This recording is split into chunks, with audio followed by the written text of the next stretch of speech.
स्वतंत्रता दिवस की बहुत बहुत बधाइयाँ।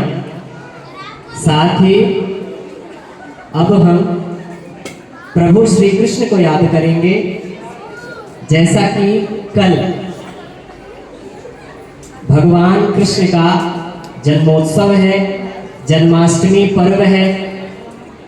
इस पर्व को हम भारतीय सहित समस्त विश्व में बड़े उत्साह पूर्वक से बनाते हैं।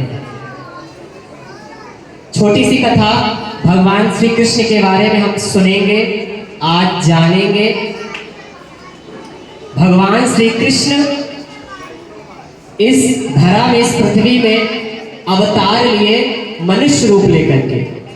सबसे पहले उन्होंने नन्हे से बालक के स्वरूप में जन्म लिया। कैसे जन्म लिया, किस परिवार में जन्म लिया, वो सब हम छोटी सी कथा के माध्यम से जानेंगे।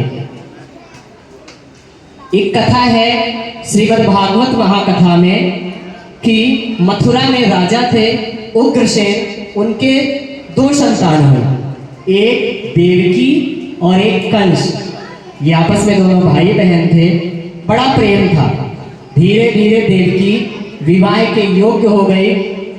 देवकी का विवाह हुआ।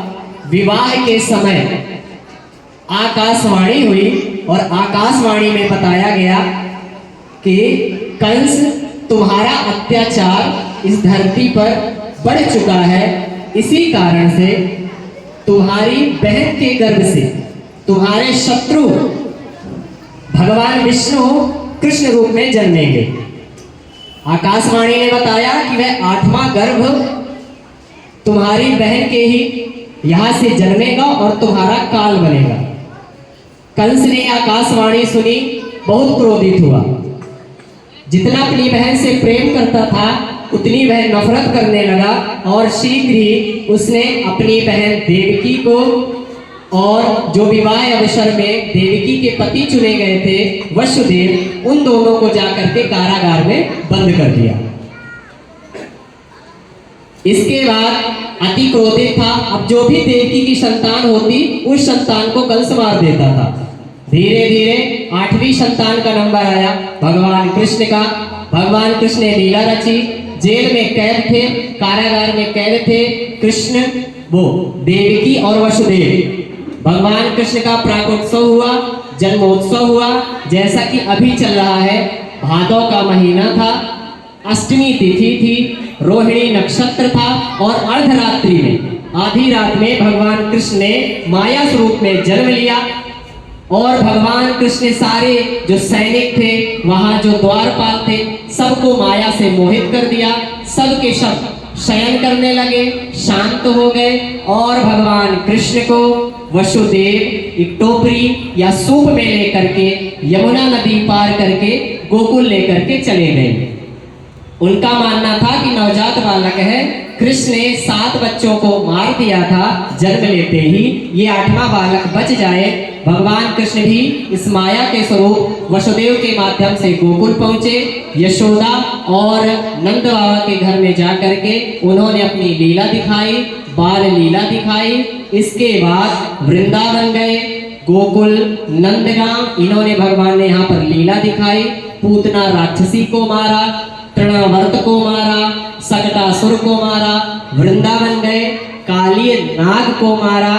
इसके बाद गाय चराई, गोपालों के संग मित्रता निभाई, राधा के संग रास रचाया। इसके बाद भगवान कृष्ण मथुरा पहुंचे। मथुरा करके उन्होंने एक मेला में मल्ल युद्ध के माध्यम से कंस को भी, अपने मामा को भी दंड दिया, मृत्यु दी और इस संसार का जो भार था उसको उतार दिया। इस प्रकार भगवान ने जो जन्म लिया, तो जन्म लेने का कारण था भगवान को इस पृथ्वी से जितने भी जीवों के कष्ट हैं, जो दैत्य हैं, जो राक्षस हैं, उनका संहार करना और पृथ्वी को शांत रखना, मुक्त रखना राक्षसों से। कंस आदि राक्षसों को मारा। इसके बाद भगवान की अति लीला हुई, उन्होंने विवाह किए, 16,108 रानियों से विवाह किए। समय समय पर उन्होंने बहुत सारे राक्षसों को मारा। इसके बाद वो महाभारत काल में आए, अर्जुन के सारथी बने। महाभारत में अर्जुन के रथ में उन्होंने सवार होकर के और महाभारत युद्ध को अंत क्षण तक लाया।